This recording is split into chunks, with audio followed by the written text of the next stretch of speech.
I've always been a night owl, preferring the quiet solitude of the late hours to get my work done.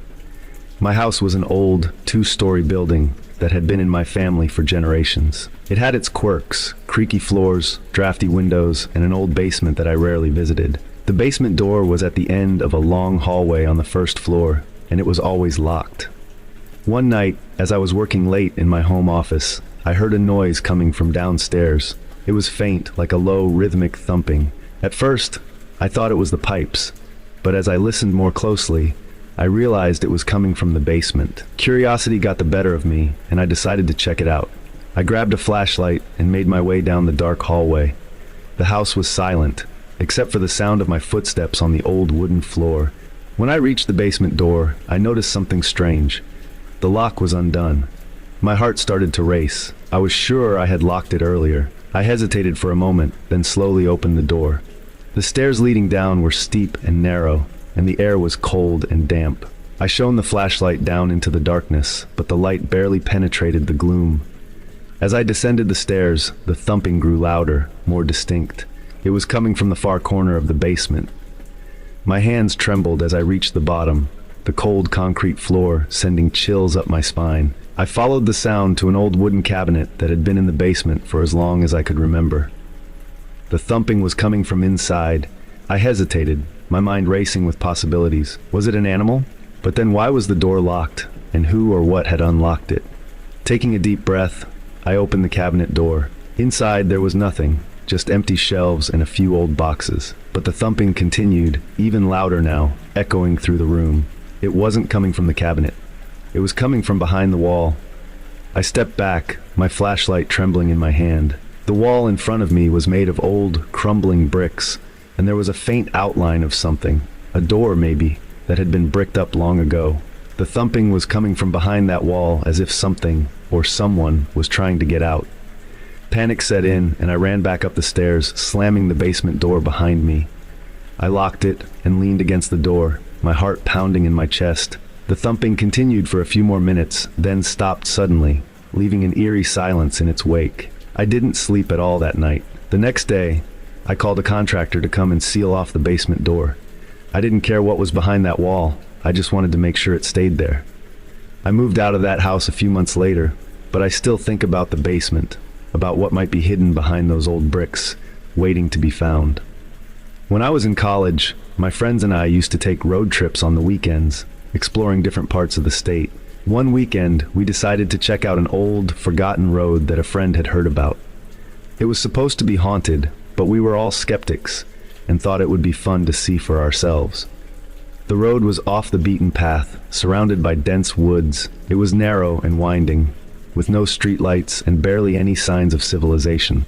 As we drove deeper into the woods, the trees closed in around us, and the road became rough and uneven. We joked about the ghost stories we had heard, laughing off the idea that anything could happen. But as the sun set and darkness enveloped the forest, the mood in the car shifted. The laughter died down, replaced by a tense silence. The road seemed to stretch on forever, with no end in sight. Suddenly, we noticed something ahead of us, a figure standing in the middle of the road. I slammed on the brakes, and the car skidded to a stop just a few feet from the figure. It was a man, dressed in old-fashioned clothes, his face hidden in the shadows. He didn't move, didn't react to the car's headlights. He just stood there, staring at us. My friends and I exchanged uneasy glances. We didn't know what to do. Should we ask him if he needs help? Or should we turn around and leave? Before we could decide, the man stepped aside, slowly walking off the road and disappearing into the woods. Relieved but still shaken, I started driving again, eager to put some distance between us and that strange encounter. But as we continued down the road, we noticed something even more unsettling. No matter how far we drove, the scenery didn't change. The same trees, the same bends in the road over and over again. It was as if we were stuck in a loop, driving in circles. Panic set in as we realized we were lost. The GPS wasn't working, and our phones had no signal. We tried turning around, but every road we took led us back to the same place. It felt like we were trapped, unable to escape the forgotten road.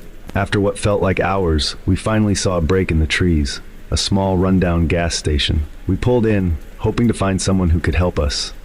The station was old, with rusted pumps and cracked windows. There was a single light flickering above the entrance, casting eerie shadows on the ground. We got out of the car and cautiously approached the door. Inside, the station was empty, abandoned for years by the looks of it. Dust covered the shelves, and the air was stale. But as we turned to leave, we heard a faint whisper, like someone calling our names. Terrified, we ran back to the car and sped away, not caring which direction we took. Somehow, we eventually found our way back to the main road, the haunted road behind us. We never spoke about that night again, and none of us ever went back to that part of the state. But I still wonder what would have happened if we had stayed longer, if we had tried to find the source of that whisper. Growing up, my grandmother was always the eccentric one in the family. She lived in an old Victorian house that was filled with antique furniture, strange trinkets, and most memorably, a large, unsettling painting that hung in the living room. The painting depicted a man dressed in 18th century clothing, his expression stern and his eyes piercing. As a child, I was terrified of it. The man's eyes seemed to follow you wherever you went, and there was something about his gaze that made my skin crawl. Whenever I visited my grandmother, I would do my best to avoid that room, but it was impossible not to feel its presence. My grandmother, on the other hand, seemed completely unfazed by it. She would often sit in the living room, knitting or reading, with the painting looming over her. One day, when I was about 10 years old, I asked her about the painting. "Who is that man?" I inquired, trying to hide my fear. My grandmother looked up from her knitting and smiled, though there was a hint of sadness in her eyes. "That's your great-great-grandfather, Benjamin," she replied. "He was a very stern man, but also very wise." I nodded, though her answer didn't make me feel any better. There was something about the painting that felt wrong, as if it didn't belong in this world. But I didn't press further, and my grandmother didn't offer any more information. Years passed, and I grew up, eventually moving away for college. I didn't visit my grandmother's house as often, but whenever I did, the painting was still there, still watching. When my grandmother passed away, I inherited the house. It was an overwhelming experience, filled with bittersweet memories. The first time I walked through the front door as the new owner, I felt a strange mix of nostalgia and unease. The house hadn't changed much, but without my grandmother's presence, it felt different, empty and cold. As I began the process of sorting through her belongings, I found myself avoiding the living room, just like I had as a child. The painting still hung on the wall, its eyes following me as I moved through the house. I considered taking it down, but something stopped me. It felt wrong, as if removing the painting would somehow disrupt the balance of the house. One night, after a long day of packing up my grandmother's things, I decided to have a glass of wine and relax in the living room. I sat on the old, worn sofa and stared at the painting, trying to confront my childhood fear. The man's eyes were just as unsettling as I remembered, but now there was something else, something I couldn't quite place. It was almost as if his expression had changed, just slightly, but enough to make my heart race. As I sat there, I began to hear a faint whispering, so soft that I couldn't make out the words. I looked around the room, trying to find the source, but there was no one else in the house. The whispering grew louder, more insistent, and I realized it was coming from the painting. I stood up, my heart pounding, and approached the painting cautiously. The whispering intensified, and the man's eyes seemed to bore into me, filled with anger and desperation. Suddenly, the air in the room grew cold, and I could see my breath in front of me. The whispering turned into a low, guttural growl, and the man's face twisted into a grotesque snarl. Terrified, I stumbled backward, knocking over a lamp. The room was plunged into darkness, except for the faint glow from the streetlight outside. I could still see the painting, its eyes glowing faintly in the dim light. The growling continued, growing louder and more menacing. I ran out of the room, slamming the door behind me. I didn't sleep at all that night, too afraid to close my eyes. The next morning, I decided to remove the painting once and for all. I couldn't bear to have it in the house any longer. When I returned to the living room, I was shocked to find that the painting was gone. The wall where it had hung was bare, with no sign that it had ever been there. I searched the entire house, but it had simply vanished. I moved out of the house shortly after that, unable to stay in a place that held such dark memories. The house was eventually sold to a new family, and I never returned. But sometimes, late at night, I can still hear that whispering, that growling echoing in the back of my mind, and I wonder, where did the painting go? And is it still out there, watching, waiting for someone else to find it? Mirrors have always fascinated me. There's something eerie about seeing your reflection as if the person staring back at you isn't quite you. My fascination turned into obsession when I found an antique mirror at a flea market. It was a tall, ornate mirror with a gilded frame, and the moment I saw it, I knew I had to have it. The seller was an elderly woman with a weathered face and piercing eyes. She seemed hesitant to sell the mirror, but after some haggling, she agreed to part with it. As she handed it over to me, she gave me a stern warning. Be careful with this mirror. It's been known to show things that aren't there. I brushed off her warning as superstitious nonsense and brought the mirror home. It fits perfectly in my bedroom, adding a touch of elegance to the space. I spent hours admiring my reflection, marveling at how clear and vivid it was. But soon, I began to notice something strange. At first, it was just a feeling, a sense that something was off. The mirror seemed to catch movements out of the corner of my eye, but when I turned to look, there was nothing there. I dismissed it as a trick of the light, or perhaps my imagination playing tricks on me. But then one night I saw him. I was brushing my hair in front of the mirror when I noticed something unusual.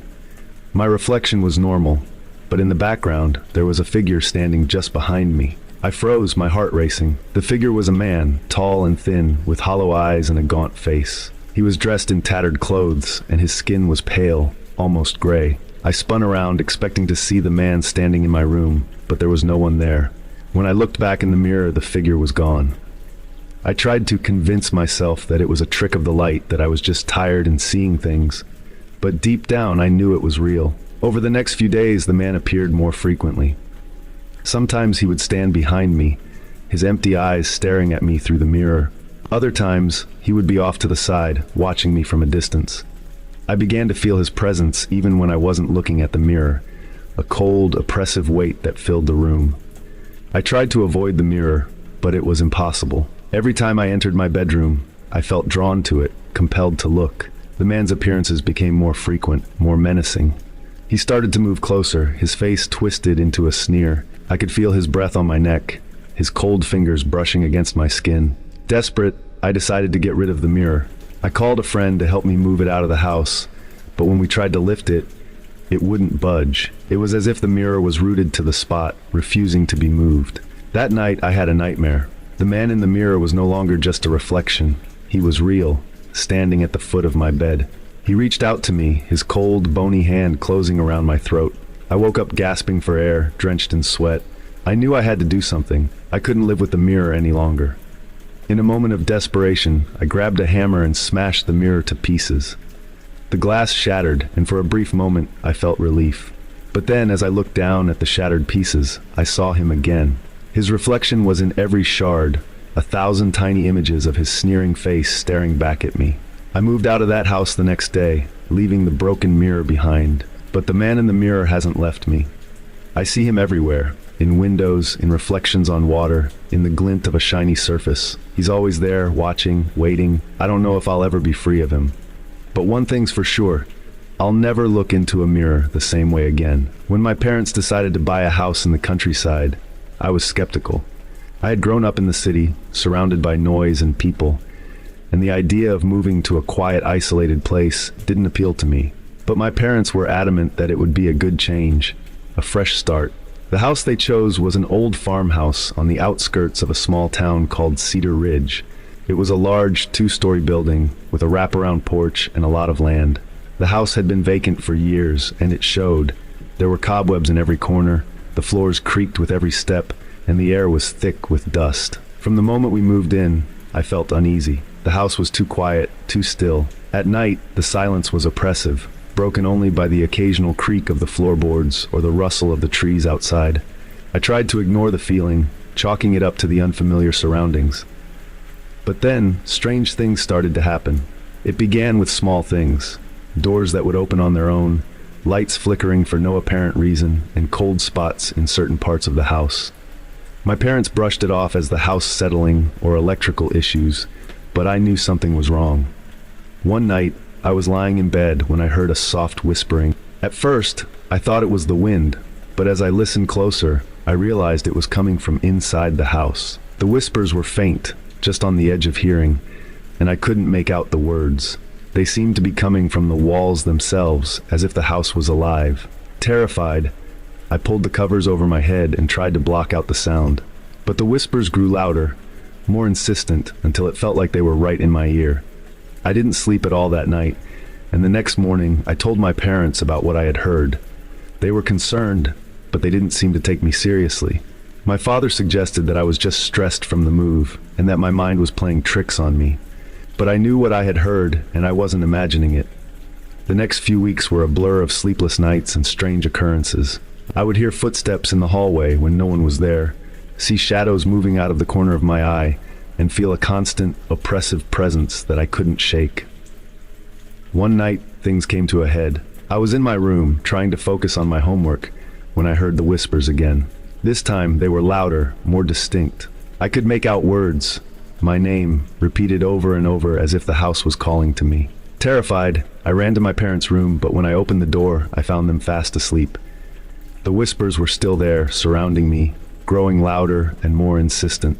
I felt a cold hand brush against my cheek, and I screamed. My parents woke up, startled by my scream. I told them what had happened, but they couldn't hear the whispers. They tried to comfort me, but I could see the doubt in their eyes.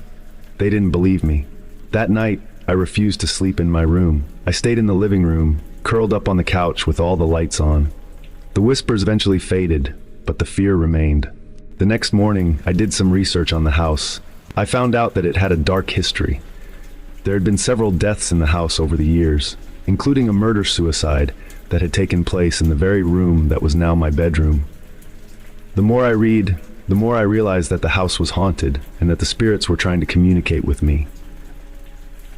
I showed my parents what I had found, and they finally started to take me seriously. We decided to leave the house and move back to the city. As we packed up our things, I could still hear the whispers, growing fainter as we prepared to leave.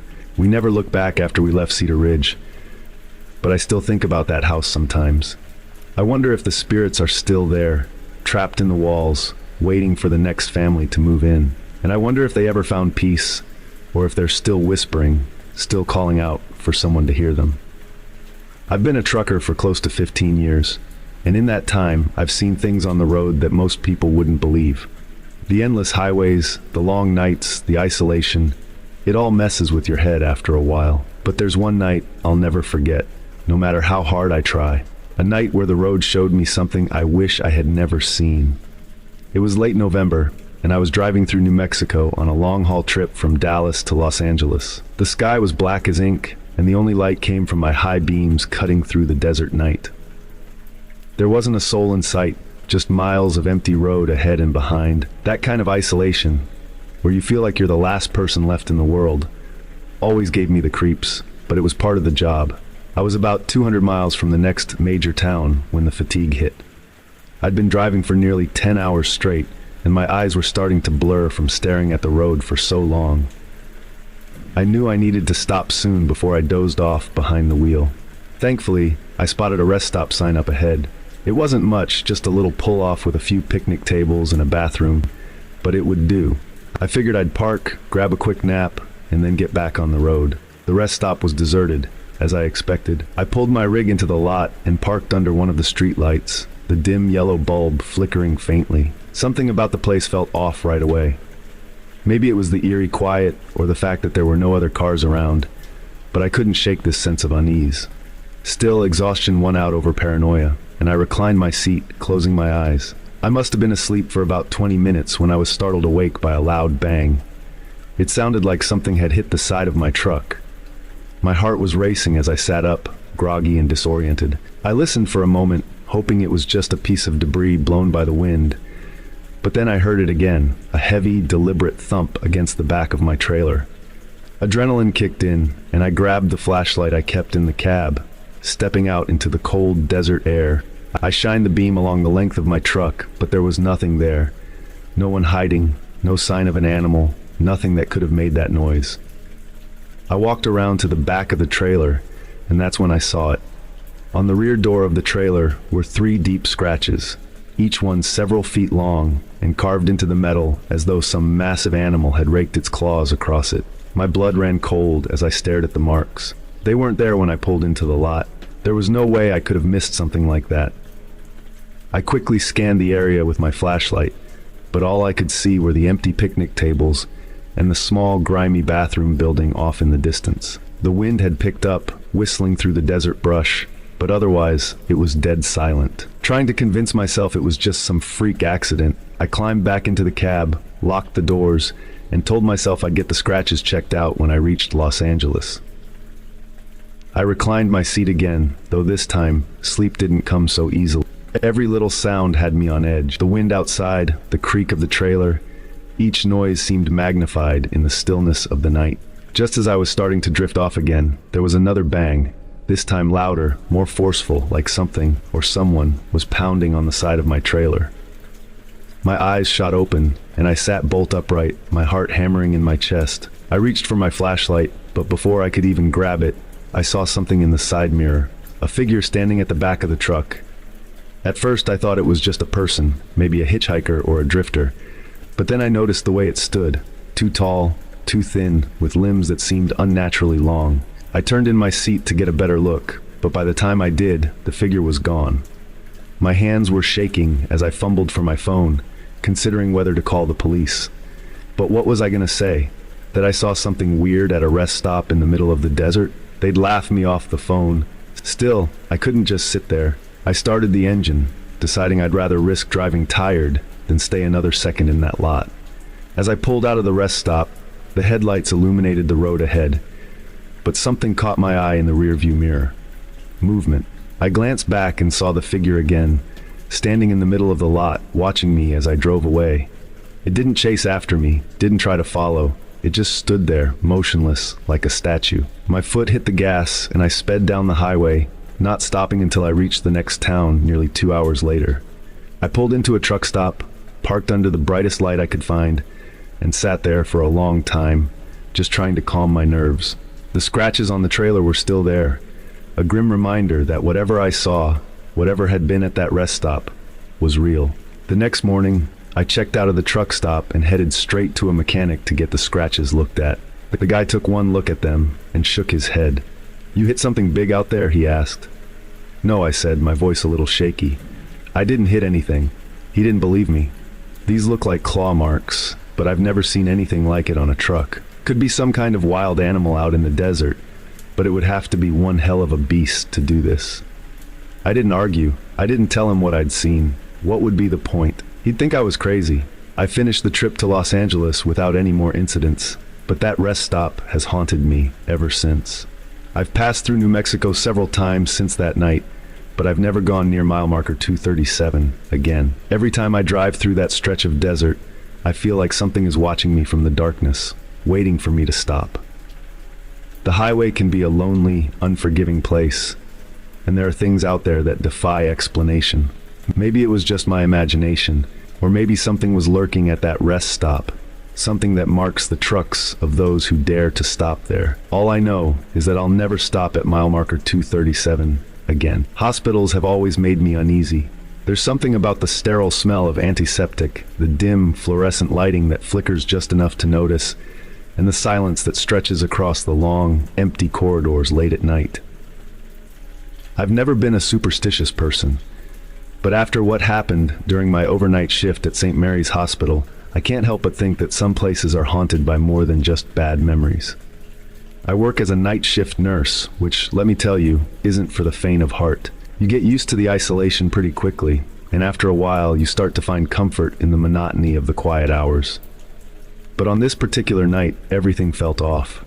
St. Mary's is an old hospital, built in the 1920s, and despite numerous renovations over the years, the place still has a creepy, outdated feel to it. The main building is a labyrinth of narrow hallways and outdated wings that haven't seen patients in decades. For most of the night, the hospital is dead silent. Except for the occasional call from a patient, there's not much to do besides monitor vitals and wait for the morning shift to arrive. It was a Tuesday, and I was scheduled to cover the graveyard shift. I arrived around 10 p.m., did my rounds, and settled into the nurse's station to keep an eye on the monitors. The ward was unusually quiet that night. No emergencies, no new admissions, and the few patients we had were either sleeping or sedated. Around midnight, I noticed something strange on one of the monitors. A patient's vitals were spiking, but when I checked the chart, there was no corresponding room number. The monitor was showing activity from a room that didn't exist. Room 306. I furrowed my brow and double-checked the system, thinking maybe there was a glitch or some sort of error. But everything appeared normal. Except for that room. I knew that part of the hospital had been closed off years ago, after the mental health wing had been relocated to another facility. No one had set foot in those rooms in years. They were supposed to be locked, abandoned, and off limits. Curious, I grabbed a flashlight and headed down the hallway toward the old wing. As I walked through the dimly lit corridors, a chill crept up my spine. The air felt heavier the closer I got to the closed section of the hospital, and the silence was almost oppressive. My footsteps echoed off the tiled floor, the sound amplifying in the space. When I reached the door to the old wing, I hesitated. It was locked, as it should be. But then I heard it, faint, barely audible at first, but unmistakable, a voice whispering from the other side of the door. "Help me." The hairs on the back of my neck stood up. My rational mind was screaming at me to turn around, to go back to the nurse's station, and ignore whatever I thought I'd heard. But something compelled me to push forward. Maybe it was the nurse in me, the instinct to help, to make sure no one was trapped in there. I unlocked the door with the master key and stepped inside. The air in the old wing was colder, the kind of chill that seeps into your bones. My flashlight cut through the darkness, revealing dusty furniture, peeling wallpaper, and old medical equipment that hadn't been touched in years. I made my way down the corridor, passing room after room of abandoned beds and empty chairs. When I reached room 306, my heart was pounding in my chest. The door was slightly ajar, and the soft creaking of hinges echoed in the quiet hallway. I pushed the door open and shined my flashlight inside. The room was empty, but the bed was made as if it had been prepared for a patient. A cold draft swept through the room, and I noticed something that made my blood run cold. Footprints. Fresh, wet footprints lead from the bed to the door. I backed out of the room slowly, my breath coming in shallow gasps. There was no way anyone had been in there. The door had been locked, and that wing had been sealed for years. But the footprints were real, and so was the growing sense of dread that something was very, very wrong. I turned to leave, but as I stepped into the hallway, the door to room 306 slammed shut behind me with a deafening bang. I jumped, spinning around to face the door, but there was no one there. Just silence, and the faintest sound of whispering voices drifting through the cold air. Panicked, I hurried back down the hallway, my flashlight flickering as I went. The whispers grew louder, more insistent, as if they were following me. I quickened my pace, my footsteps echoing louder and louder until I was practically running back to the main wing of the hospital.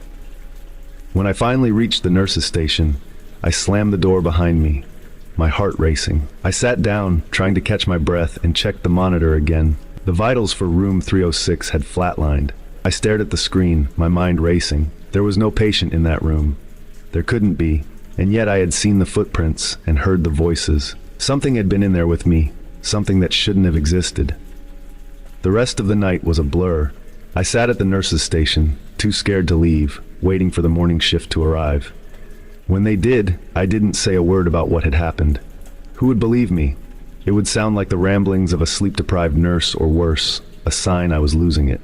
But I couldn't shake the feeling that something was still there, lurking in the old wing of the hospital, waiting for the next person foolish enough to go looking for it. I transferred to another hospital a few weeks later, unable to shake the memories of that night. To this day, I refuse to work night shifts at any hospital, and I avoid talking about St. Mary's altogether. Some things are better left forgotten, but now and then, I still hear the faint whisper of a voice calling out from the darkness, asking for help. And I wonder if it's still waiting, trapped in that abandoned room, searching for someone to listen. Sleepovers are supposed to be fun, pizza, scary movies, staying up late, gossiping. But after what happened that night at my friend Eric's house, I haven't dared to go to another one. I don't think I ever will. It started like any normal weekend. Eric, my best friend since middle school, invited me and two other friends, Jake and Mike, to stay over at his place. His parents were out of town for the weekend, and we were looking forward to having the house to ourselves. Eric's house wasn't anything fancy, just your typical suburban two-story, but it was big enough for us to feel like we had our own space to mess around in. We got to Eric's house around 7 p.m., and after devouring a few pizzas and playing video games for hours, we decided to watch some scary movies. Typical sleepover stuff, right? We were all in high school, thinking we were too old to be scared by any of it, so we put on the scariest movie we could find, some old-school horror flick about ghosts in an abandoned hospital. By the time the movie was over, it was close to midnight. Eric's parents' house had this weird vibe at night. It was super quiet, almost too quiet, and even though we were all together in the living room, something was unsettling about how the house felt so empty. We joked about how the movie didn't scare us, but I could tell by the way everyone kept glancing around that we were all a little on edge.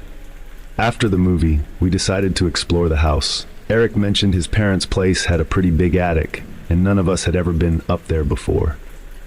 It sounded like the perfect place to play a prank or hide and jump out at each other, so we grabbed some flashlights and headed upstairs.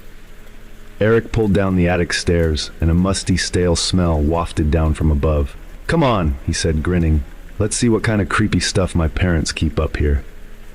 We all climbed the rickety ladder, our flashlights bouncing off the dust-covered boxes and old furniture stacked against the walls. The attic was huge, much bigger than I'd imagined, and it was filled with years' worth of junk. Old photo albums, clothes, and weird antique furniture that looked like it hadn't been touched in decades. "Hey, look at this!" Mike called out, shining his flashlight on a small wooden box tucked in the corner. It was about the size of a shoebox, covered in dust with strange carvings on the lid. He picked it up, and we all gathered around, curious. "What do you think's inside?" Jake asked, grinning. "Treasure?" Eric smirked. "Probably just a bunch of old junk." Mike brushed off the dust and slowly opened the lid. Inside was a stack of old, yellowed photographs. They were black and white, and from the looks of them, they had to be at least 50 years old. We flipped through the pictures, and that's when things started to get weird. The photos showed a group of people standing in what looked like a basement. The lighting in the photos was dim, and the people in the pictures all looked off. Their faces were blurred, and in some of the photos, it almost looked like their features were melting or distorted. It was hard to make out exactly what was going on, but something about the images made me feel uneasy. "Dude, this is creepy as hell," Jake said, his voice a little shaky. "Yeah, no kidding," I added. "Where did your parents get this stuff?" Eric shrugged, but I could tell he was just as freaked out as the rest of us. "I've never seen this box before," he said quietly. "I have no idea where it came from." We all stood there for a moment, staring at the strange photos. The longer I looked, the more unsettled I felt, like something wasn't right. The air in the attic seemed to grow colder, and for a second I thought I heard something. A faint whisper, so quiet I wasn't sure if I imagined it. "Maybe we should put it back," I suggested, my voice sounding too loud in the silence. "Yeah, let's get out of here," Mike agreed, quickly closing the box and setting it back in the corner where we found it. We all climbed down from the attic, but the mood had shifted. What had started as a fun, spooky exploration now felt wrong, like we'd disturbed something we shouldn't have. Back in the living room, no one was in the mood to mess around anymore. We sat in awkward silence for a few minutes, and I could feel the tension hanging in the air. Then, out of nowhere, the lights flickered, once, and then they went out completely. For a moment, we all just sat there in the pitch darkness, our flashlights casting long, eerie shadows on the walls. Eric laughed nervously. "Okay, that's creepy. Probably just a power outage," Jake said, though I could hear the nervousness in his voice. Suddenly, we heard a loud thump from upstairs, like something heavy had fallen in one of the bedrooms. We all froze. "Did you hear that?" Mike whispered, his flashlight shaking slightly in his hand. "Yeah," Eric replied, his voice barely above a whisper. "That came from upstairs." We sat in silence, listening, and then we heard it again. A heavy, deliberate thump, followed by the sound of something scraping against the floor. It sounded like furniture being dragged across the room. "Maybe it's just the house settling," I said, trying to convince myself more than anyone else. But deep down, we all knew that wasn't it. Something was upstairs. "We should check it out," Eric said, though he didn't sound like he wanted to. Reluctantly, we grabbed our flashlights and crept up the stairs. Every step felt like it took an eternity, the old wooden steps creaking under our weight. As we reached the top, we heard the sound again, closer this time, coming from Eric's parents' bedroom. The door was slightly ajar, and from inside we could hear a faint, rhythmic creaking, like someone rocking back and forth in a chair. Eric reached for the doorknob, and with a trembling hand, he pushed the door open. The room was empty, but in the center of the room, an old wooden rocking chair was moving slowly back and forth on its own. We all stared in shock, our flashlights fixed on the chair, watching as it rocked, the creaking sound filling the room. Suddenly the chair stopped, and the room went deathly silent. Then in the corner, near the window, we saw it. Something dark, a figure standing just out of the beam of our flashlights. It was tall, its outline barely visible in the shadows, but we could all feel it watching us. None of us screamed. We couldn't. We just stood there, frozen in terror. And then, just as quickly as it had appeared, the figure was gone. The rocking chair stopped, and the room felt normal again, like nothing had happened. Without a word, we ran downstairs, grabbed our stuff, and left the house. We didn't stop until we were halfway down the street, panting and out of breath. None of us ever talked about that night again. Eric's parents came back the next day, and as far as I know, nothing strange has happened in the house since. But I can't shake the feeling that whatever was in that attic, whatever was watching us from the shadows, is still there, waiting for the next group of kids foolish enough to spend the night. I haven't been back to Eric's house since, and I don't think I ever will. My friends and I had been planning this camping trip for weeks. It was supposed to be a weekend of relaxation, a break from the daily grind of work and school. There were 4 of us, me, Jake, I'm 24, my best friend Marcus, his girlfriend Sarah, and my cousin David. We'd all been through a rough patch lately, and getting away from everything seemed like the perfect solution. Little did we know, it would be a trip we'd never forget, and not in a good way. We picked a spot deep in the woods, about 2 hours from the nearest town. It was secluded, quiet, and completely cut off from cell service, just what we were looking for. We arrived Friday afternoon, set up camp near a small clearing, and spent the evening around the fire, drinking beer and telling stories. The weather was perfect, clear skies, and not too cold. Everything seemed to be going smoothly. By the time night fell, we were all pretty relaxed, laughing and joking around like old times. Marcus and Sarah had wandered off into the woods for some alone time, leaving David and me by the fire. David was never much of a talker, but that night he seemed quieter than usual, staring into the flames with a distant look on his face. "You all right, man?" I asked, tossing another log on the fire. David shrugged. "Just tired, I guess. This place gives me the creeps, though." I chuckled. "It's the woods, dude. What did you expect?" He didn't respond, just kept staring into the fire. I figured he was just stressed, so I didn't push it. A few minutes later, Marcus and Sarah returned, and we all settled down for the night. We had 2 tents, one for Marcus and Sarah, and one for David and me. I didn't know how long I'd been asleep when I woke up to the sound of footsteps outside the tent. At first I thought it was one of the others, maybe going to relieve themselves in the woods. But the footsteps didn't stop. They circled the tent, slow and deliberate, like someone was walking in a pattern. My heart started to race. "David, you awake?" I whispered, nudging him. He didn't respond. I shook him harder. "David!" Finally he stirred. "What? Do you hear that?" He sat up, listening. The footsteps continued, circling the tent. His eyes widened, and I could tell he heard it too. "Who the hell is that?" he whispered, his voice shaky. I grabbed my flashlight and unzipped the tent, shining the light into the darkness. The footsteps stopped immediately, and there was no one there. The fire had burned down to embers, casting a faint glow over the campsite, but beyond that, everything was pitch black. "Marcus? Sarah?" I called out, but there was no answer. David and I stepped out of the tent, scanning the woods with the flashlight. The trees loomed overhead, their branches swaying gently in the breeze. It was eerily quiet, too quiet. There were no sounds of crickets, no rustling of leaves, nothing, just silence. We walked over to Marcus and Sarah's tent, but when I called their names again, there was still no response. My stomach dropped as I realized something was wrong. I unzipped their tent and shined the light inside. It was empty. David and I exchanged worried glances. "Where the hell did they go?" he asked, panic creeping into his voice. "I don't know," I said, trying to stay calm. "Maybe they went for a walk or something." In the middle of the night, without saying anything. I didn't have an answer for that. We called their names again, louder this time, but the only response was the sound of our voices echoing back at us. Suddenly, a loud snap echoed through the woods, like a branch breaking underfoot. It came from deeper in the trees, away from the clearing. David and I both froze, staring into the darkness. I shined the flashlight in the direction of the sound, but all I could see were the twisted shapes of trees and bushes. "We need to find them," David said, his voice barely above a whisper. Against my better judgment, I agreed.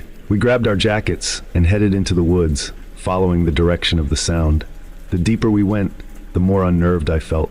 The trees seemed to close in around us, their branches reaching out like skeletal arms. My flashlight flickered once, twice, before finally stabilizing. I tightened my grip on it, trying to shake off the growing sense of dread.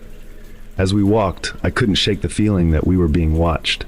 Every so often, I'd catch a glimpse of movement in the corner of my eye, but when I turned to look, there was nothing there. Just darkness. After what felt like an eternity, we reached a small clearing. In the center of it stood a large dead tree, its gnarled branches twisted into strange shapes. At the base of the tree was something that made my blood run cold. Marcus and Sarah's jackets, folded neatly on the ground like someone had left them there on purpose. "What the hell?" David muttered, his voice barely audible. I knelt, inspecting the jacket. There were no signs of a struggle, no blood, no indication that anything violent had happened. But the fact that their jackets were here, in the middle of the woods with no sign of them, sent chills down my spine. "We need to go back to the camp," I said, standing up quickly. Now, David didn't argue. We turned and started making our way back through the woods, moving faster this time. The silence was oppressive, broken only by the sound of our footsteps crunching through the underbrush. My flashlight flickered again, and I cursed under my breath. That's when we heard it. A low, guttural growl came from somewhere behind us. I stopped dead in my tracks, my heart racing. David grabbed my arm, his eyes wide with fear. "Run," he whispered. We took off, sprinting through the trees as fast as we could. The growling grew louder, closer, like whatever was following us was right on our heels. I didn't dare look back, focusing only on the path ahead. Finally, we broke through the tree line and stumbled back into the campsite. The fire was completely out, and the air was freezing. We dove into our tent, zipping it up behind us and collapsing on the ground, panting and out of breath. For the rest of the night, we huddled together in the tent, too scared to sleep. The growling eventually stopped, but the silence that followed was even more terrifying. We didn't hear anything else, no footsteps, no voices, nothing, just the sound of our breathing. When the sun finally came up, we packed up our gear and left. We never found Marcus or Sarah. We called the authorities and filed missing persons reports, but nothing ever came of it. It was like they had vanished into thin air. To this day, I don't know what happened in those woods, but I do know one thing: I'll never go camping again.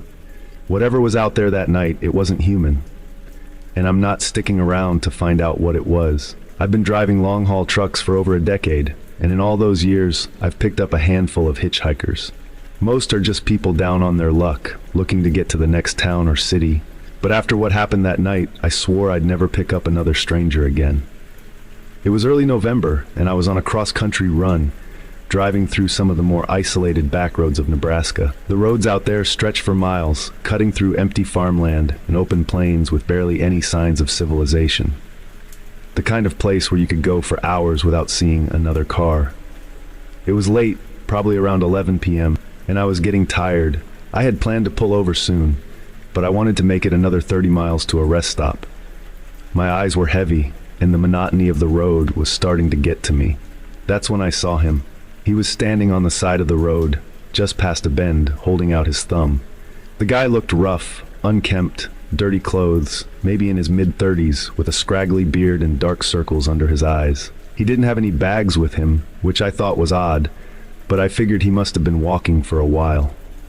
Normally, I wouldn't stop for a hitchhiker that late at night, but something about this guy made me feel uneasy, like he wasn't someone who should be left out there alone. Maybe it was the way he was looking down the road, his eyes darting nervously from side to side, like he was scared of something. Against my better judgment, I pulled over and rolled down the window. "Where are you headed?" I asked. "Just down the road," he said, his voice hoarse and low. "As far as you're going." I hesitated for a moment, but then nodded. "Hop in." He climbed into the passenger seat without another word, slamming the door behind him. Up close, he smelled like he hadn't showered in days, but I tried to ignore it. I wasn't looking for conversation, just trying to be a good Samaritan. We drove in silence for a while, the only sound being the hum of the engine and the tires on the asphalt. I kept glancing over at him, trying to get a read on him, but he just stared straight ahead, his hands clenched tightly in his lap. Something about him felt off, the way he was sitting so stiffly, the way his eyes never seemed to focus on anything for too long. It was unsettling. "So what's your story?" I asked, hoping to break the tension. "Been on the road for a while?" He turned to look at me, his eyes hollow and distant, just trying to get away. Away from what? He didn't answer right away. Instead, he glanced over his shoulder like he was checking to see if something was following us. "You wouldn't believe me if I told you," he muttered. I shrugged, trying to keep things light. "I've heard plenty of crazy stories out here. Try me."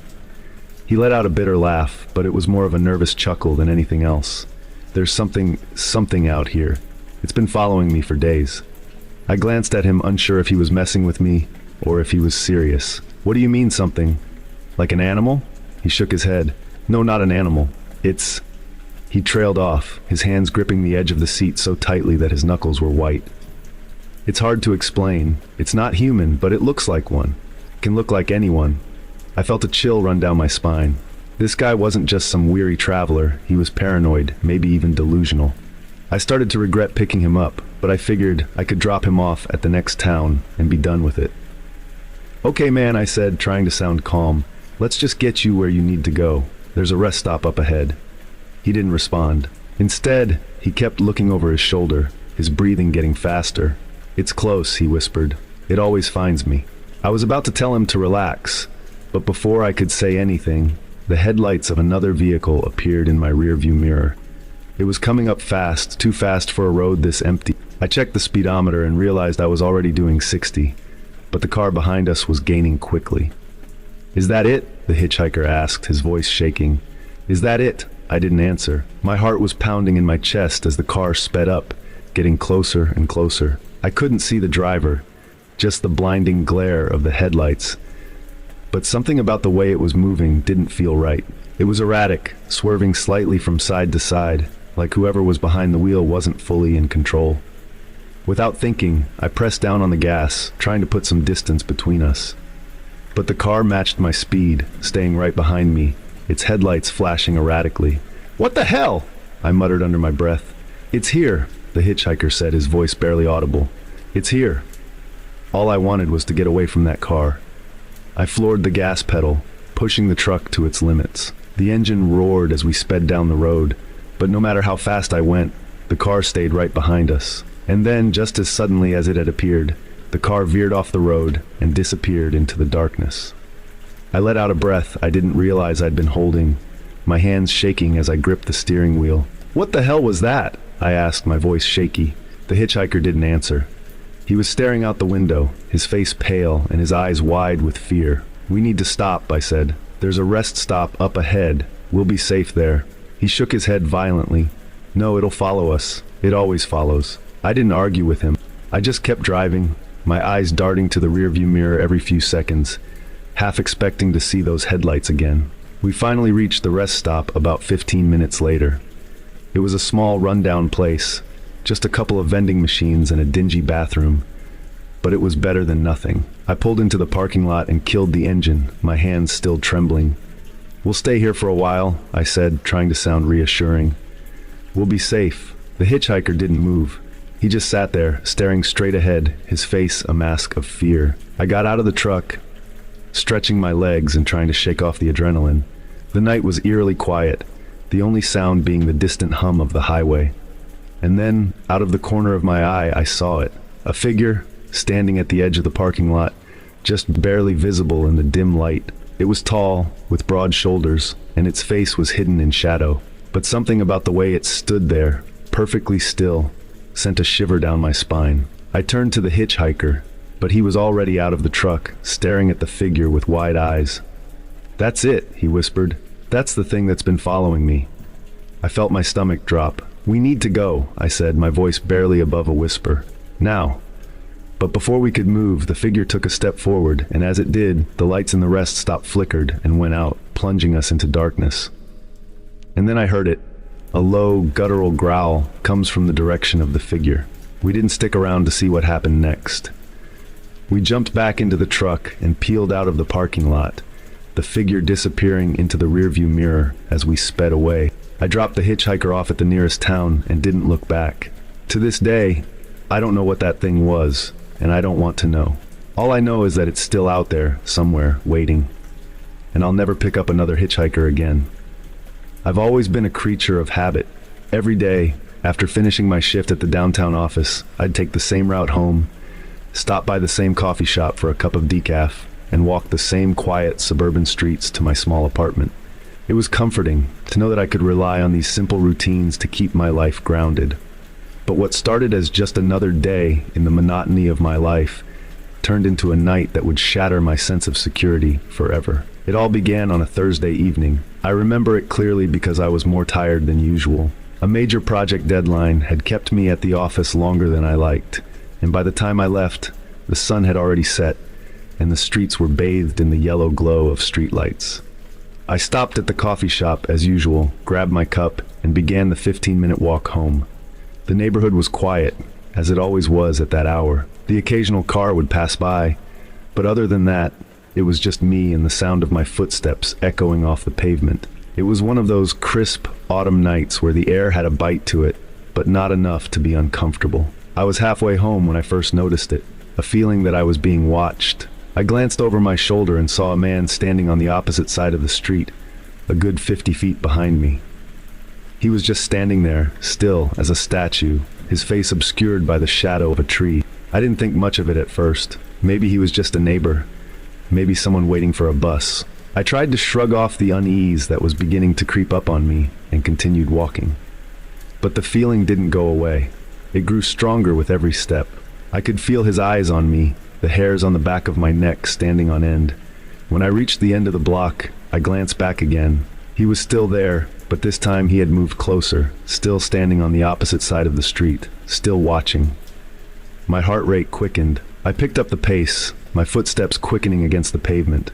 I told myself I was being paranoid, that it was just a coincidence, but I couldn't shake the feeling that I was being followed.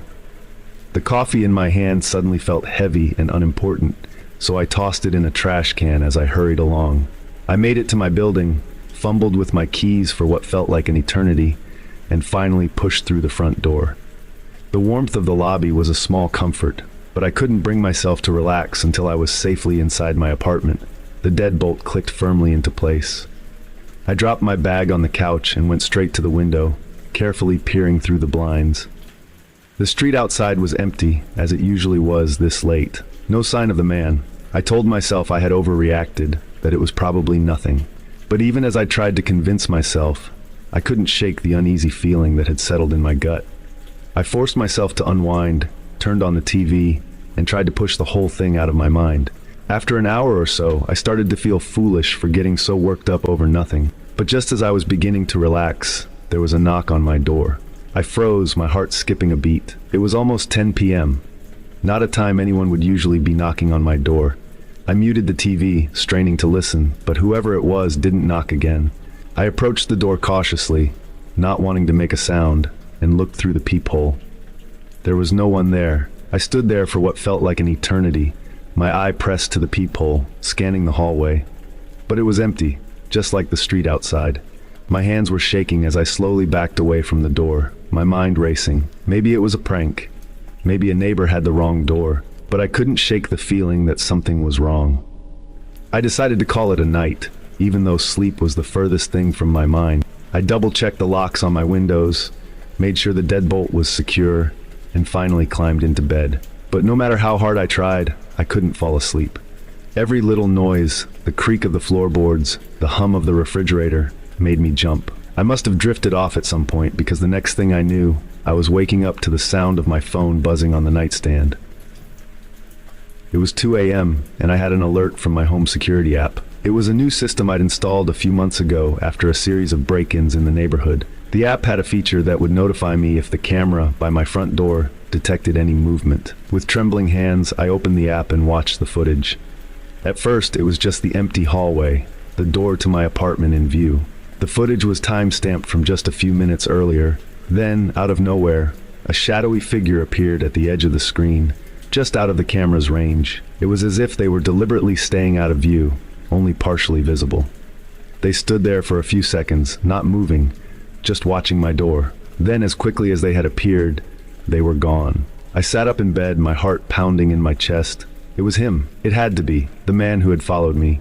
I felt a cold sweat break out across my forehead as I replayed the footage, hoping I'd imagined it, but there it was. Clear as day, I didn't know what to do. Calling the police felt like an overreaction. After all, nothing had happened. But the idea of someone lurking outside my apartment, watching me, made my skin crawl. I spent the rest of the night sitting in the living room, every light in the apartment on, the TV playing in the background. I couldn't sleep, couldn't eat. Every creak of the building and every passing car made me jump. The next day, I called in sick to work. I couldn't bring myself to leave the apartment. I spent the day checking the security footage over and over again, but the man never reappeared. By evening, I was starting to convince myself that maybe it was over, that maybe I'd scared him off. But then, as I was getting ready for bed, I heard it again. That same deliberate knock on my door.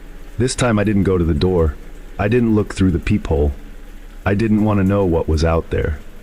Instead, I grabbed my phone and called the police, my hands shaking so badly that I could barely dial the number. They arrived within minutes, but by the time they got there, the hallway was empty. The officers were polite but skeptical, and I couldn't blame them. There was no sign of forced entry, no evidence that anyone had been there at all. They told me they'd patrol the area, but there wasn't much else they could do.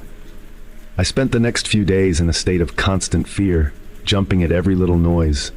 I barely left the apartment, afraid that if I did, I'd come back to find him waiting for me.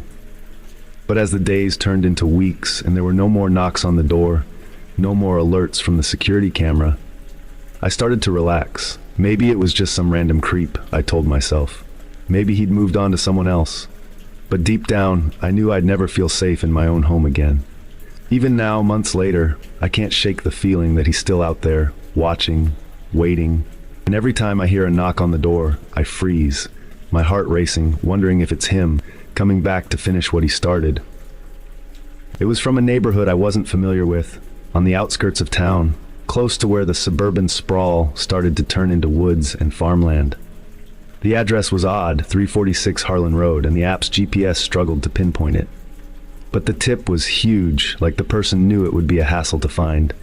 I figured I'd take it. One last delivery, and I'd be done. I plugged the address into my phone and set off. The further I drove from the town, the darker the roads became. Streetlights became scarcer, and soon I was driving through nothing but darkness and trees on either side of the narrow road. My GPS kept glitching, recalculating every few minutes, telling me to take turns where there were no roads. Eventually, I spotted a small, rusted sign that read Harlan Road. I turned onto it, and the road immediately turned to gravel. It was barely wide enough for my car, and the trees on either side loomed over the road like they were closing in on me. As I drove further down the road, the sense of unease I had been trying to shake started to grow. There were no houses, no lights, just the darkness of the woods and the crunch of gravel under my tires. I kept telling myself it was just a late-night delivery to a secluded house. Some people like living off the grid, right? Finally, I saw it, a small, dilapidated house at the end of the road, almost hidden by the overgrown trees and bushes. The windows were dark, and there were no signs of life. I double-checked the address, 346 Harlan Road. This was it. I parked in the dirt driveway, the only sound being the ticking of my engine cooling down. For a moment, I just sat there, staring at the house. The paint was peeling, the porch sagged, and the whole place had an air of neglect that made me question why anyone would be ordering food at this hour. But the app said the order had been placed, so I grabbed the bag and stepped out of the car. The air was thick with the smell of damp earth and rotting wood. I walked up to the porch, the wooden boards creaking under my weight, and knocked on the door. Nothing. I knocked again, a little louder this time. Still nothing. I tried the doorbell, but I didn't hear any chime from inside. After a few more knocks, I considered just leaving the food on the porch and heading back to my car. But something made me stop. As I turned to go, I noticed something out of the corner of my eye. In the window to the left of the front door, I saw movement. It was subtle, just a slight shift in the shadows, but enough to catch my attention. Someone was inside. I knocked again, harder this time, and called out, "Hello? I've got your delivery." For a moment there was silence. Then, from behind the door, I heard a faint voice. "Come in." My stomach dropped. No one ever invites the delivery guy in. That's not how this works. I hesitated, my hand hovering over the doorknob. Something felt wrong. Everything about this situation felt wrong. But the voice had been so soft, so weak, like they needed help. Against my better judgment, I twisted the knob and pushed the door open. The house was even worse inside. The air was thick with the smell of mildew. and the floor was covered in a thin layer of dust. I stepped into what looked like a living room, cluttered with old, broken furniture and stacks of yellowed newspapers. There were no lights on, just the faint glow of the moon filtering through the dirty windows. "Hello?" I called out again, stepping further into the house. My voice echoed back at me, bouncing off the empty walls. Then I heard it again. The voice, in here. It was coming from deeper in the house, down a long hallway that stretched into darkness. Every instinct in my body was screaming at me to turn around and leave, but I felt compelled to keep going. I don't know why. Maybe it was curiosity. Maybe it was the faint hope that this was all just a weird misunderstanding. I walked down the hallway, the floor creaking under my feet. The further I went, the colder the air became, like I was walking into a freezer. The door at the end of the hallway was slightly ajar, and the voice came again, soft and weak. "In here." I pushed the door open slowly, my heart pounding in my chest.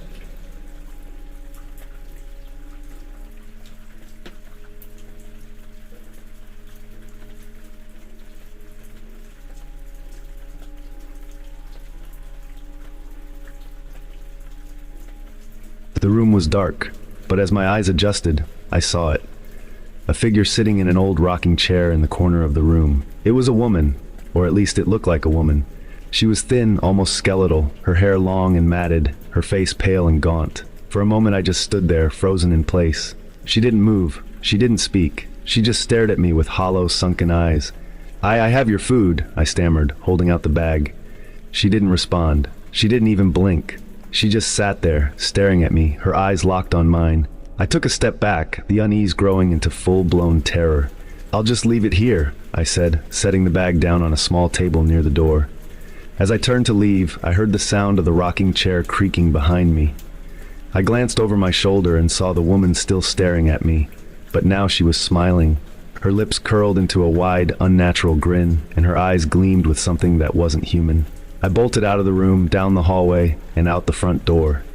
I didn't stop until I was back in my car, my hands shaking as I fumbled with the keys. The engine roared to life, and I peeled out of the driveway, gravel flying behind me. As I drove down the dark road, my mind raced. What had I just seen? Who or what was that woman? When I got back to the restaurant, I told my manager about the house, the woman, and the strange events of the night. He looked at me with a puzzled expression. 346 Harlan Road, he asked. "That place has been abandoned for years. No one's lived there since the murder." I felt a cold chill run down my spine. "Murder?" I asked. "Yeah," he said, his voice low. "The woman who lived there was killed by her husband. They say her spirit never left. I never took a delivery in that area again. It all began during my junior year of high school. My family had recently moved into an old Victorian-style house on the outskirts of town. The house had been in my family for generations, passed down through the years, and it carried a lot of history within its walls. Despite its age, the house had been well maintained, but it had an unsettling vibe that none of us could quite explain. My parents and younger sister shrugged it off, attributing it to the house's age and creaky floors. I, however, couldn't shake the feeling that something was off. My room was on the second floor, with a large window that overlooked our backyard and the thick forest beyond.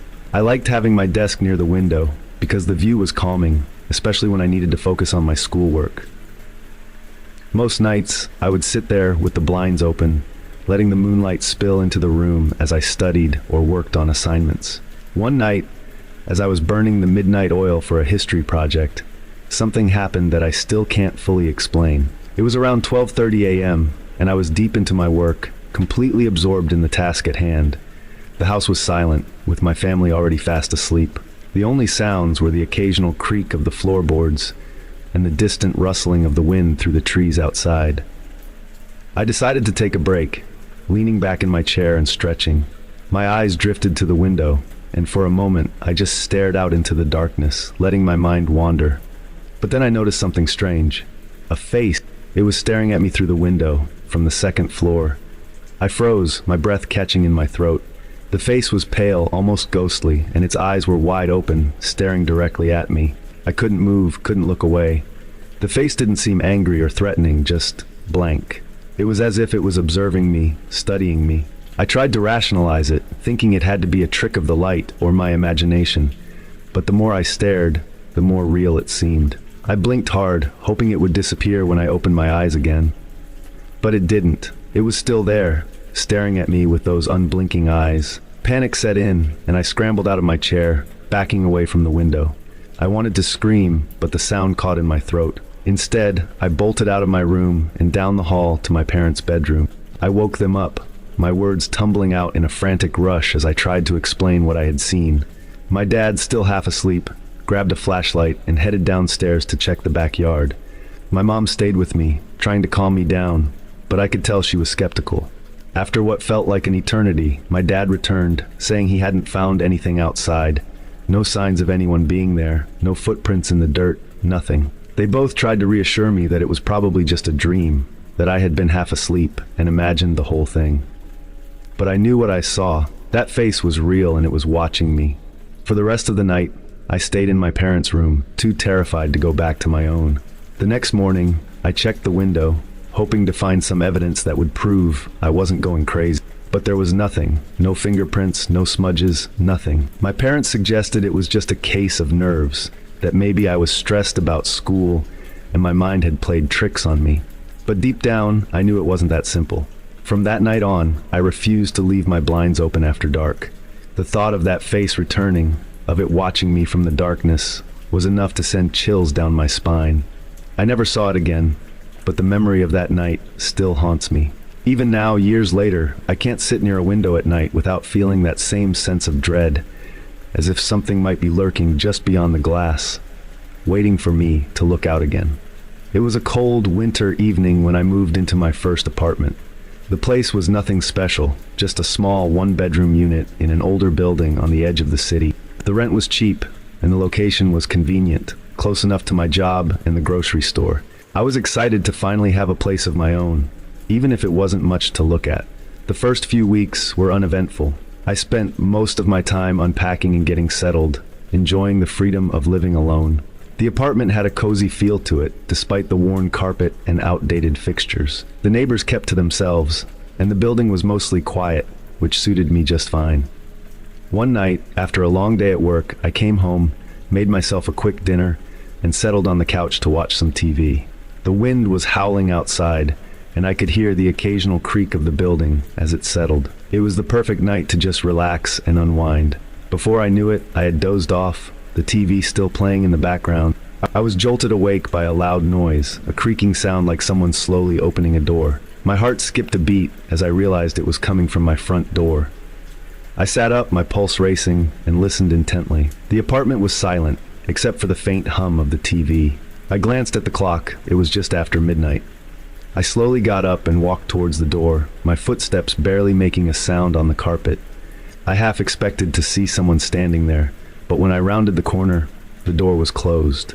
I checked the lock, and to my relief, it was still secure. But I couldn't shake the feeling that something was off. Trying to convince myself it was just the wind, or maybe the building settling, I double-checked the locks on all the windows and the back door. Everything was secure, but the unease lingered, and I found it hard to go back to sleep. Eventually, exhaustion took over, and I drifted off, though my sleep was fitful and filled with strange dreams. The next morning, I told myself I had just been overly tired and that I was jumpy because of the new place and the unfamiliar sounds. But as the days went by, the feeling of unease grew stronger. I started noticing little things, like objects in the apartment not being where I left them, or the faint smell of cigarette smoke, even though I didn't smoke. Then one night, it happened again. I was sitting on the couch, trying to unwind after a stressful day, when I heard it, the unmistakable sound of my front door creaking open. This time, I was wide awake, and the sound was clear as day. I jumped up, my heart pounding, and ran to the door. It was closed, just like before, but this time, something was different. As I reached for the doorknob, I felt a chill in the air, as if someone had opened a window. But all the windows were shut tight, and the heater was running. I stood there, hand on the doorknob, trying to figure out what was going on. That's when I noticed it, a faint, cold breeze brushing against my neck as if someone was standing right behind me. I spun around, but there was no one there. The apartment was empty. I was alone, or so I thought. I backed away from the door, my mind racing. I didn't know what to do, call the police. But what would I tell them? That I thought there was a ghost in my apartment? They'd think I was crazy. That night I barely slept. Every little noise made me jump, and I couldn't shake the feeling that I wasn't alone. The next day I decided to install a security camera facing the front door. If someone was messing with me, I wanted proof. For a few days, nothing happened. The camera didn't pick up anything unusual, and I started to relax, thinking maybe it was all in my head. But then, one night, I woke up again to the sound of the door creaking. I bolted out of bed, grabbed my phone, and checked the camera footage. What I saw sent chills down my spine. The door had opened, just a crack, and then closed again, all on its own. There was no one there. No one had entered or left the apartment. It was as if the door had a mind of its own, or something unseen was moving it. I packed up and moved out the next day. I didn't care about breaking the lease or losing my deposit. I just wanted to get out of there. I never found out what was happening in that apartment, but I've never felt such intense fear in my life. To this day, I can't shake the feeling that something was in there with me, something that wasn't supposed to be. My family has owned a lake house in a remote part of the state for as long as I can remember. It's a beautiful place, nestled deep in the woods with a large, clear lake right out front. We used to spend our summers there, swimming, fishing, and just enjoying the peace. The lake house was a place of refuge, a place where we could escape from the world and just be together. But as I grew older, I started to notice that something was unsettling about the place, especially at night. The woods around the lake were thick and dark, and sometimes, when the wind blew just right, it sounded like whispering. My parents always dismissed it as the wind or the sounds of the forest, but I wasn't so sure. One summer evening, when I was about 16, my parents went into town to get some supplies, leaving me alone at the lake house. It was just after sunset, and the sky was still tinged with the last traces of daylight.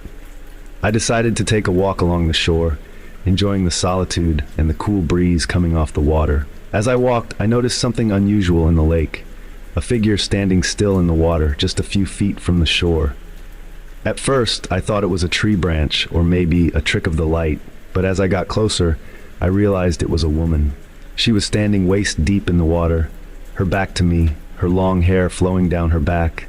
I called out to her, but she didn't respond. She just stood there, perfectly still, as if she hadn't heard me. I called out again, louder this time, but still nothing. A sense of unease began to creep over me. Something wasn't right. I took a few steps closer, trying to get a better look, and that's when she turned around. Her face was pale, almost translucent, and her eyes were wide and empty. She stared at me, her mouth slightly open, as if she was about to say something, but no words came out. I was frozen in place, unable to move, unable to look away. She started to walk towards me, her movements slow and deliberate. The water rippled around her, but she made no sound. I could feel my heart pounding in my chest, my breath coming in short, panicked gasps. Just as she reached the edge of the water, I snapped out of my trance and turned to run. I sprinted back to the lake house, not daring to look back. When I reached the porch, I turned around, expecting to see her standing there, but the shore was empty. The lake was calm, and there was no sign of the woman. I locked the doors and windows, my hands shaking, and waited for my parents to return. When they finally got back, I told them what I had seen, but they brushed it off as my imagination. They said I had probably seen a reflection, or maybe a shadow on the water. But I knew what I saw. That woman was real, and she was there, standing in the lake, watching me. I refused to go near the water for the rest of the summer, and I never went back to the lake house after that. Years later, I heard a story from a local about a woman who had drowned in the lake many years ago. They said she was seen sometimes, walking in the water at dusk, looking for someone to take her place. I don't know if it's true, but it sent chills down my spine. To this day, I can't go near a lake without feeling that same sense of dread, as if she's still out there waiting for me. My roommate, Alex, was the kind of guy who could get along with anyone. He was laid back, easygoing, and always had a smile on his face. We'd been living together for almost a year without any problems. The apartment was small but cozy, and we both enjoyed the simplicity of our lives. But one day Alex started acting strangely. He became distant, spending more and more time locked in his room.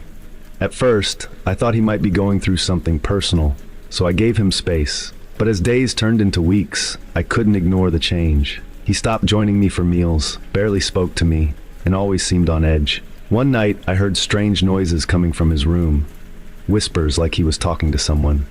But there was only one voice, his voice. Curious and a bit concerned, I knocked on his door, asking if everything was okay. The whispers stopped immediately, and after a long pause, Alex opened the door slightly, just enough for me to see his face. His eyes were bloodshot and his skin was pale. He smiled, but it was forced, as if he was trying to reassure me that everything was fine. "I'm good, just tired," he said, his voice sounding strained. "Don't worry about me." I wanted to press further, but something about the way he looked made me back off. I figured he might need more time alone, so I left him to it. The next morning, Alex was gone. His bed was neatly made and his belongings were still there, but he was nowhere to be found. I called his phone, but it went straight to voicemail. I asked around, but no one had seen him. Days passed, and there was still no sign of him. I reported him missing, but the police didn't find any leads. It was as if he had just vanished. A few days later, I decided to clean his room, hoping to find some clue about where he might have gone. As I was going through his desk, I found a small notebook tucked away in the back of a drawer. It was filled with scribbles, notes, and what looked like fragments of conversations. Most of it didn't make sense, but one phrase kept appearing over and over: "It's watching me." I felt a chill run down my spine. What did he mean? Who or what was watching him? I flipped through the pages, and as I neared the end of the notebook, the writing became more frantic, the letters slanting and jagged. The last entry was just one word, scrawled in large, uneven letters: "Help." That night, I couldn't sleep. I kept thinking about the notebook, about those whispers I had heard coming from his room. I tried to convince myself it was just stress, that maybe Alex had simply run away to clear his head. But deep down, I knew something was wrong, something beyond my understanding. A few weeks later, I found a new roommate to fill the empty room. But the memory of Alex still lingered, and I couldn't shake the feeling that he was still out there, somewhere, watching.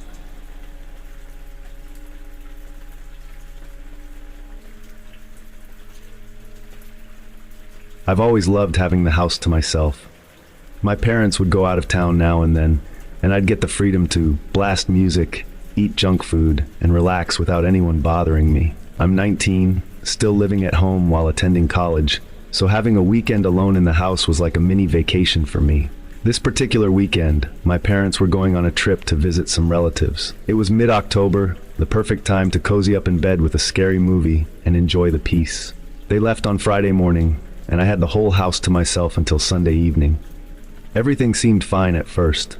I did my usual routine, ordered some pizza, put on a horror movie, and curled up in the living room. The house was quiet, but I was used to that. We lived in a pretty isolated suburban neighborhood, and the nearest neighbor was about a quarter-mile away. It was perfect for privacy, but it also meant that if something went wrong, help wasn't exactly around the corner. As the night went on, I started to feel a little uneasy, which was strange. I've always been fine being home alone, but something felt different this time. It wasn't anything obvious, just a sense that something was off. I chalked it up to watching too many horror movies and tried to ignore it. Around 10:30 p.m., I heard a noise. It was faint, barely noticeable, but in a quiet house, it was enough to make my heart skip a beat. It sounded like a soft thud, coming from somewhere upstairs. My first thought was that something had fallen in my parents' bedroom, maybe something from a shelf or the closet. I paused the movie and listened, waiting to hear the noise again. For a minute, everything was still. I told myself it was nothing, maybe just the house settling or my imagination running wild. But then I heard it again. This time it was louder, like footsteps, slow and deliberate, moving across the floor above me. My stomach dropped. I was supposed to be home alone. There shouldn't be anyone upstairs. I stood frozen for a moment, unsure of what to do. I grabbed my phone, ready to call the police, but I hesitated. What if it was nothing? I didn't want to embarrass myself by overreacting. Instead, I decided to investigate. I crept up the stairs, trying to be as quiet as possible. The hallway was dark, with only a sliver of light coming from my bedroom at the end of the hall. I stood outside my parents' bedroom, listening intently. My heart was pounding in my chest, and my hand trembled as I reached for the doorknob. I slowly pushed the door open and flicked on the light. The room was empty. Nothing seemed out of place. I checked the closet and under the bed, but there was no sign of anything, or anyone, who could have made those noises. I was starting to feel like a fool, jumping at shadows. But as I turned to leave the room, I heard it again, a creak coming from the attic. We didn't use the attic much. It was mostly for storage, and the only way to access it was through a small hatch in the ceiling at the end of the hallway. The hatch had one of those pull-down ladders, which made it easy to access, but also meant it was impossible to miss if someone had opened it. I walked to the end of the hall and looked up at the hatch. It was closed, just like I'd expected, but the creaking continued, slow and steady, as if someone or something was moving up there. I stood there for what felt like an eternity, staring at the closed hatch. My mind was racing with possibilities. Could it be an animal? Maybe a raccoon or a squirrel had gotten inside somehow. But then I heard something that made my blood run cold. It was faint but unmistakable, breathing. Soft, shallow breathing, just above the hatch. I backed away slowly, my hands shaking as I fumbled for my phone. I dialed 911, barely able to speak as the operator picked up. "There's someone in my attic," I whispered, my voice trembling. "I'm home alone and I can hear them." The operator kept me on the line, assuring me that the police were on their way. I retreated to my bedroom, locking the door behind me and crouching in the corner, as far from the attic as possible. The minutes dragged on as I listened to the creaking and breathing above me. I didn't dare move or make a sound, terrified that whoever or whatever was up there would realize I was right below them.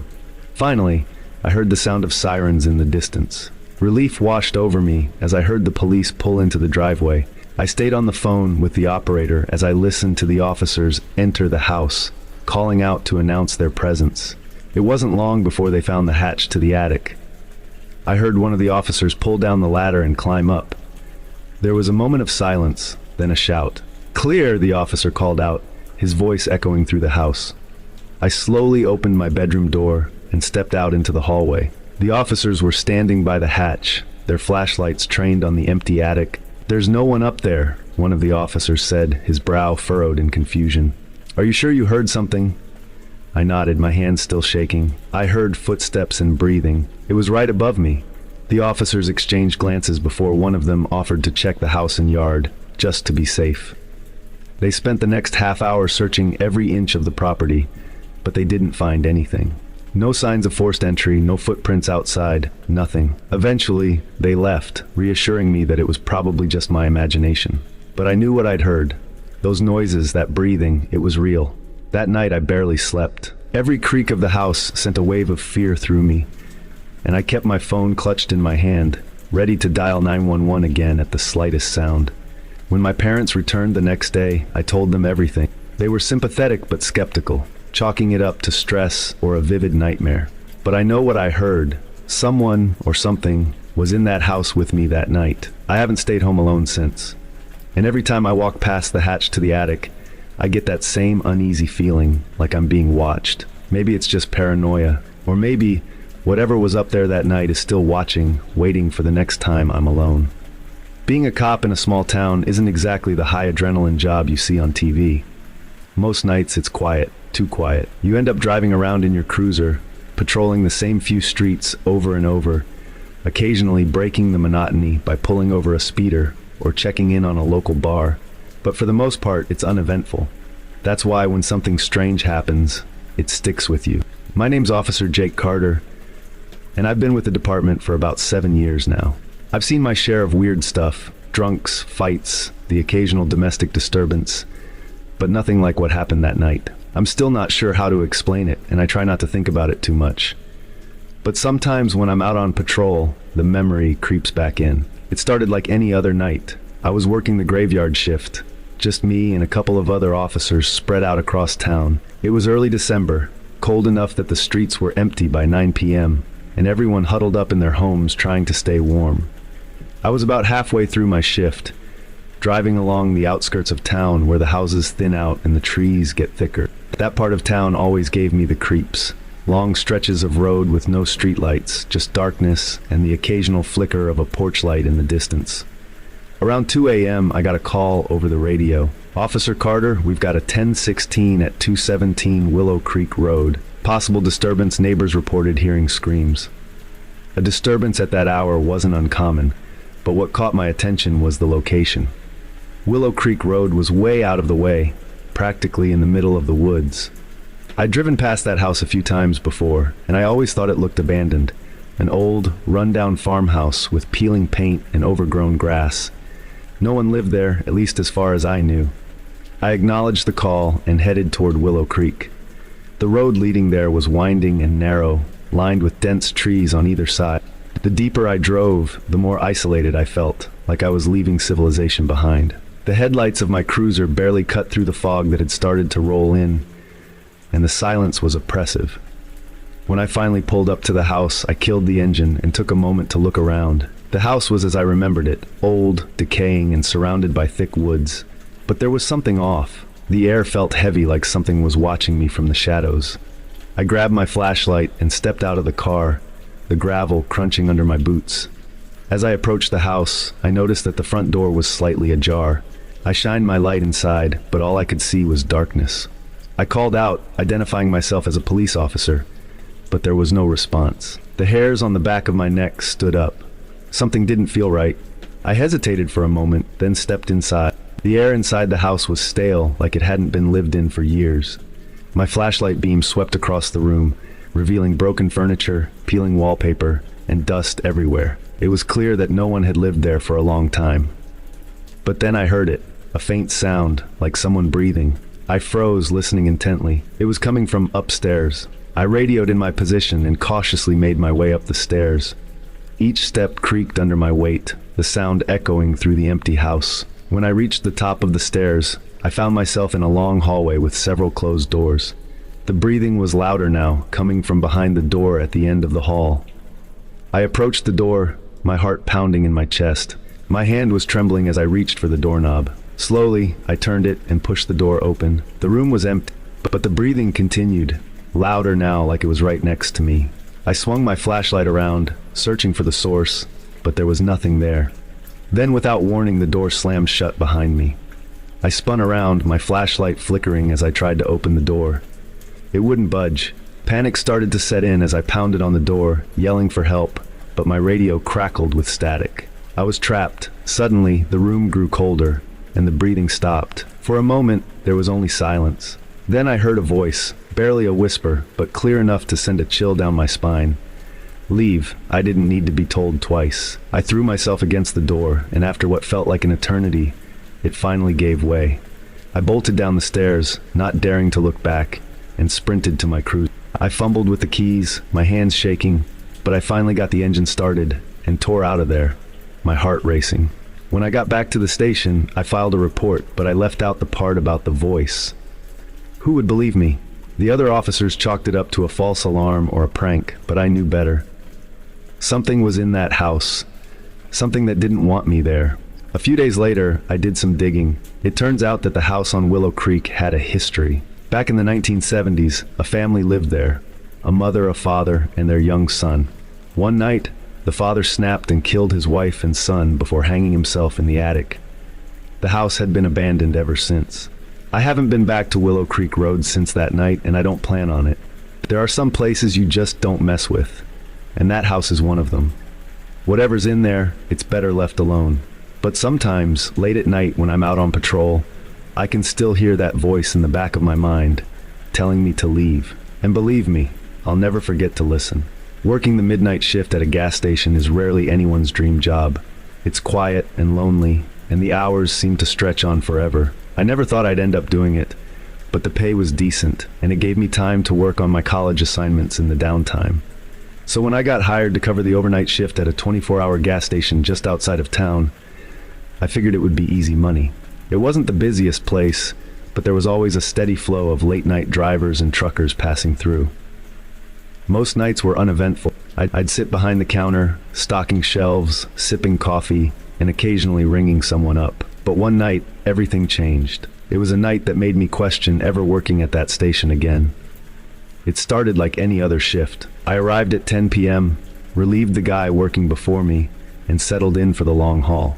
Around midnight, the rush of truckers slowed down, and I found myself alone. The gas station was a small, run-down place with flickering fluorescent lights and a single bathroom in the back. The parking lot was dimly lit, with just one old streetlight illuminating the pump area. Beyond that, it was pitch black, surrounded by trees and fields that seemed to swallow up the night. I was halfway through a cup of coffee when the bell above the door jingled, signaling a customer. I looked up to see a man walk in. He was tall and thin, wearing a dirty brown jacket and a baseball cap pulled low over his face. Something about him immediately made me uneasy, though I couldn't pinpoint why. He didn't acknowledge me as he walked toward the back of the store, browsing the shelves aimlessly. I kept an eye on him, my unease growing with each passing minute. He was the only customer, and the silence was deafening. After a few minutes, he came to the counter with a pack of gum and a bottle of water. I rang him up quickly, trying to maintain a casual demeanor. "That all for you?" I asked, forcing a smile. He didn't respond. He just stared at me for a moment, his face shadowed under the brim of his cap. Then, without a word, he took his items and walked out. I shook off the weird encounter, telling myself it was just a late-night customer being a little off. But something about the way he looked at me stayed with me, sending a shiver down my spine. An hour passed and the store was dead quiet again. I was scrolling through my phone, trying to stay awake, when I heard the unmistakable crunch of gravel outside. I looked up and saw headlights in the parking lot. The man from earlier had returned, his car idling at the edge of the lot near the trees. He didn't get out. He just sat there, the dim glow of his headlights cutting through the darkness. I couldn't see him inside the car, but I knew it was him. My heart started to race. Something was off. I waited for him to come back inside, but he didn't. Instead, the car just sat there, engine running, headlights pointed directly at the store. After a few minutes, I grabbed my phone and debated calling the police. But what would I say? A guy came into the store, bought some gum, and is now sitting in his car outside. I tried to shake it off. Maybe he was just resting or making a call. But as the minutes ticked by, my unease turned into full-blown paranoia. I kept glancing out the window, expecting him to get out of the car at any moment. Then, without warning, the headlights turned off. The sudden darkness made my stomach drop. I strained my eyes to see, but the car was completely blacked out, blending into the night. I tried to focus on my phone, but I couldn't shake the feeling that he was watching me. The stillness outside was suffocating, and the only sound was the hum of the station's old refrigerators. Suddenly, the bell above the door jingled again. My head snapped up, expecting to see the man walking back in. But no one was there. The door was slightly ajar, swaying gently, as if it had been pushed open. My breath caught in my throat as I scanned the parking lot again. The car was still there, dark and motionless. I slowly walked around the counter, my eyes locked on the door. I didn't want to go outside, but I needed to close the door before someone else came in. My hand trembled as I pushed it shut and locked it. Just as I was about to head back to the counter, I heard something. It was faint, barely audible over the hum of the lights, but it was there. A tapping sound coming from the back of the store. I froze. The back of the store was where the bathroom and the storage room were, and no one had gone back there. The tapping continued, slow and deliberate. My heart pounded in my chest as I slowly made my way to the back of the store. The closer I got, the louder the tapping became, like something was knocking on the door to the bathroom. I stopped just outside the bathroom door, my hand hovering over the doorknob. The tapping had stopped, and now there was nothing but silence. I told myself it was probably just a loose pipe or something, but deep down, I knew that wasn't true. Taking a deep breath, I turned the knob and pushed the door open. The bathroom was empty. I let out a shaky breath, but before I could turn to leave, I heard something else. Footsteps. Slow, deliberate footsteps, coming from the storage room. I slammed the bathroom door shut and backed away, my eyes locked on the storage room door. There was no reason for anyone to be back there. I was the only one in the store. The footsteps stopped, and for a moment, everything was still. Then, the door to the storage room creaked open. Just a crack, and I saw it. A shadow. Someone was inside. I didn't wait to find out who it was. I bolted for the front of the store, grabbing my phone as I ran behind the counter. I dialed 911, my hands shaking so badly I could barely press the buttons. 911, what's your emergency? The operator asked. There's someone in the store, I whispered, crouching behind the counter. I don't know who it is, but they're in the back. Please send someone. Stay on the line, the operator said calmly. Help is on the way. I peeked over the counter, my eyes darting to the storage room door. It was still cracked open, but I couldn't see anything inside. The car outside was still there, dark and silent. Minutes felt like hours as I waited for the police. My eyes never left the storage room door, expecting the shadow to emerge at any moment. Finally, the sound of sirens broke the silence. Red and blue lights flashed outside, and two officers burst into the store, guns drawn. They searched the entire place, but they didn't find anyone. The storage room was empty, and the car outside was abandoned. The man from earlier was gone, vanished into the night. I quit the next day. I never found out who or what was in that store with me that night, and I don't want to know. But I'll never forget the sound of those footsteps or the shadow lurking behind that door.